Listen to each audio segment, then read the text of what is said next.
is up, everybody? I'm gonna try to just hold the phone because I don't think this one's gonna last long today. All right, I'm about to one-up Chael Sonnen. So yesterday, Dana broke the news that I guess I don't know what month, maybe February, Sean Strickland is gonna have his first title defense. It's gonna be against DDP, Dricus du Plessis. And I don't think a lot of people. It's not like it's not a bad call, but I don't think that's what a lot of people thought was going to happen. So let's talk about it. And then I'm going to tell you why it's happening. So Israel didn't want a rematch.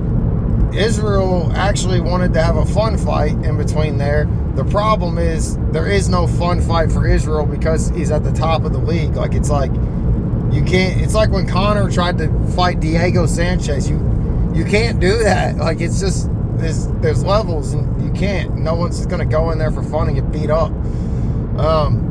So now he said he's going to take 3 years off. He said he's going to. Next time we'll see him fight will be 2027. I don't think that's true. I think he's saying that so people will leave him the fuck alone, which is ironic because I think the whole reason du Plessis is getting this fight is so they can try to get Israel back in. They're doing it the same way that they bugged Khabib after Khabib had retired. So think about it like this. If you put who else could you put in there with Sean right now? You know, you kind of want to put in Robert Whittaker, even though he lost to du Plessis. But like, would any of us be angry if they put Rob in there? Probably not. It would be like, Rob's pretty much been the number one guy other than Israel in the division. But if you put Rob in there and he beats Strickland, is it any excitement to see Israel and Rob for the third time? Or have we already seen them 3 times? I know we've seen them twice. And then you can kind of just go through the list with that. Marvin Vettori would be up there. Can't book him. That fight was boring. The whole point of it is, no matter who wins, whether it's du Plessis or Strickland, you have a story for Israel to come back to. You have a way to...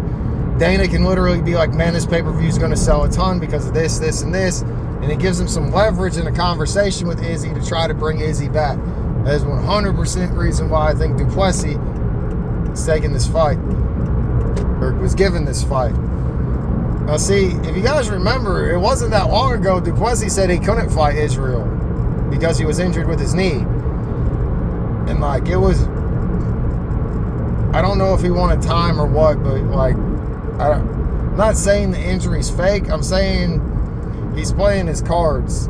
Like, Charles Oliveira didn't want to go fight in Abu Dhabi. He didn't want to fight Islam in Abu Dhabi, but now he wants Islam. He literally said he wasn't going to fight Islam in Abu Dhabi 3 months, like as soon as the fight was announced, before it was announced, and then 2 weeks before he gets a cut and he backs out of it. Like, it's...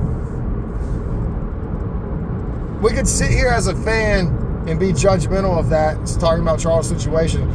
But if you really think about it, it's not bad. Charles is trying to put himself in the best position to win. And if he feels like he's mentally at a disadvantage in fighting in Abu Dhabi, it's the same as if you feel like you're going to go out in a fight and some guy's going to take you down and lay on you. That's what's going to happen. You have to have the right mindset. And Charles is putting himself in a position to have the right mindset. So I don't really hate the way he's approaching it. I kind of like the things Charles has done. He's been refreshing and everything. But sorry, getting off track. So if Israel comes back, they have Sean Strickland, DDP, they fight. If Sean wins, Israel comes back, it's the rematch. You're gonna have the Sean and Israel story no matter what. Like, the ending of that fight is legendary and will be in a UFC embedded or a cold cut promo over and over again. Like Sean yelling, come on, come on. I don't even know what all explicit is. Probably, whatever. You guys know, while he's swinging, putting his hands down against what's considered the best striker in the UFC. Like, that's all-time great. Then you got DDP, where they had the incident after the Whittaker fight. And Israel was saying the N-word over and over, and it got a bunch of attention, and then for whatever reason they didn't fight. That fight was red hot too. But that's how it goes. Now that Israel's saying he's sitting out, when you look at a lot of other things in the game, you look at how UFC kind of botched it on Francis. How are you going to say, here's how they botched it. How are you going to come out after your Francis negotiations, and you've been dogging him, Dana was dogging him, being like he doesn't really want to fight, that's always been the out for the UFC when it comes to people wanting to get paid or negotiate. He'll say they don't really want to fight. Well, okay, he said that. Francis is like, okay, peace out. Then they're like, wait, let's talk about it. He's like, okay. Francis is like, okay, let's talk about it. They offer a low. Francis tells them, hey, this is low. They come out to the press conference. They don't even let Francis get a word in. They come out to the press conference. We offered Francis more money than anyone ever. He would have been the highest paid heavyweight of all time. 3 months later, Francis has now made more in one boxing fight than he did in his entire career at the UFC. So, when you're talking about you offered him more, you're not paying. You're not paying on the scale. I don't know the solution to it anymore, because it's like we got to be grateful for the UFC, but whatever. All right, so with that in mind, then the whole USADA situation.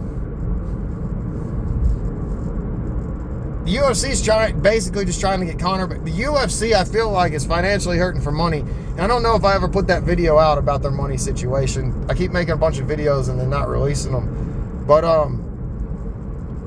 DDP and Sean Strickland was strictly, it's not like it doesn't make sense. It's not like they didn't earn the fight, but that matchup was made to try to get Israel to come back. They are going to push the winner of that to fight Israel, and they're going to bug the fuck out of Israel for that, so they can try to have a pay-per-view that sells. That's just what I think. That's my 2 cents for the day. I haven't been doing as many of these as normal. I got a couple concepts I want to start sharing, but I don't know. I'm still figuring it all out. That's it. Hope y'all have a good week.